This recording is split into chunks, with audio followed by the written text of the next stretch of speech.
Let's look at the public debts of Uganda. The public debts of Uganda. They can be domestic or external, which is international.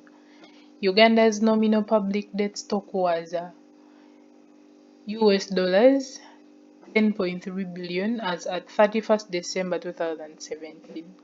Of this, external debt was 6.9 billion, while the domestic debt was 3.4 billion. This translates to 38.1% of GDP. So Uganda had a domestic debt of 10.3 billion in December 2017. However, when the future debt payment obligations are discounted to today's value, our public debt to GDP ratio stands at 28% because the value has reduced. This is much lower than the threshold of 50%, beyond which the public debt becomes unsustainable. So Uganda's public debt therefore is sustainable over the medium to long-term debt. If a country has 50% and above public debt to the percentage of its GDP, it means that that debt is not sustainable. But for Uganda right now we have 28%, so it is below 50%. So our debt as a country is sustainable. We can still do something about it. Yeah.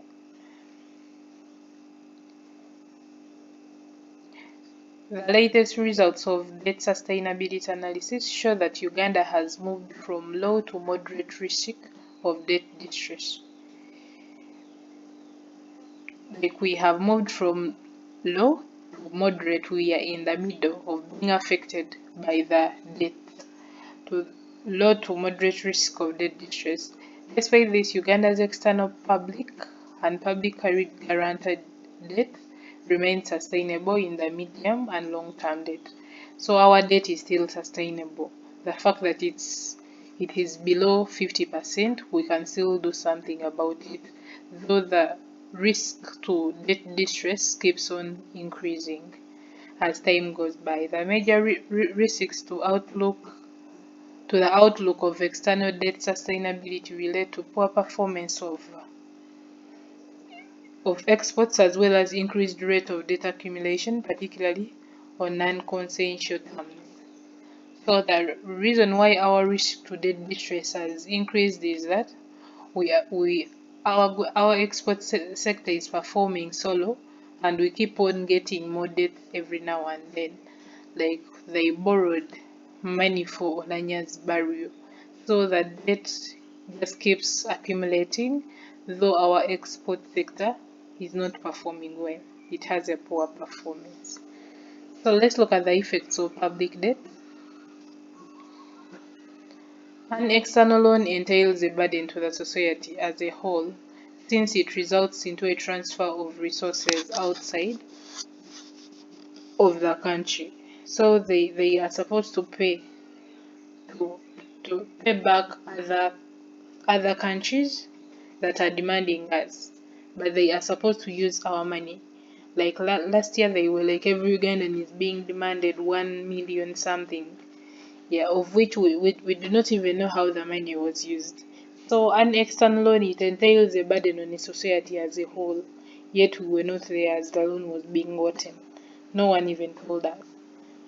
Then another effect is that borrowing from central bank increases economic activity because of the increased purchasing power injected in the economy. When you borrow from the central bank, there will be increase of money in circulation in the country, and it will increase the purchasing power of people, which in turn will lead to inflation.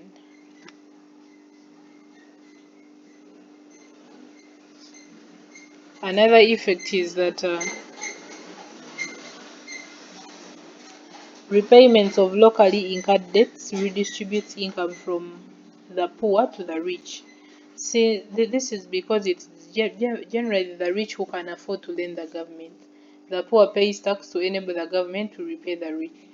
So when they pay the domestic debts, they are redistributing income from the poor to the rich. Since no normal person who earns normal money can lend the government money.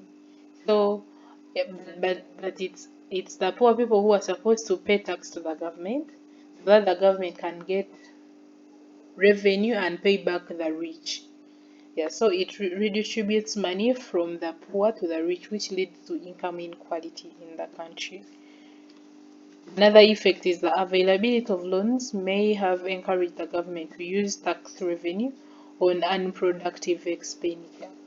Yeah, they can use money on some rare events when they know that in case they need money, they will go to some other country and borrow the money.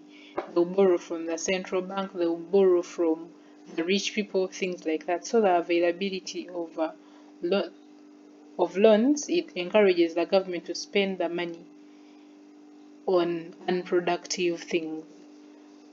Then the last effect is borrowing puts future resources for debt repayment. The tax burden is shifted from the present generation to the future generation who took no part in the decision to incur the loan.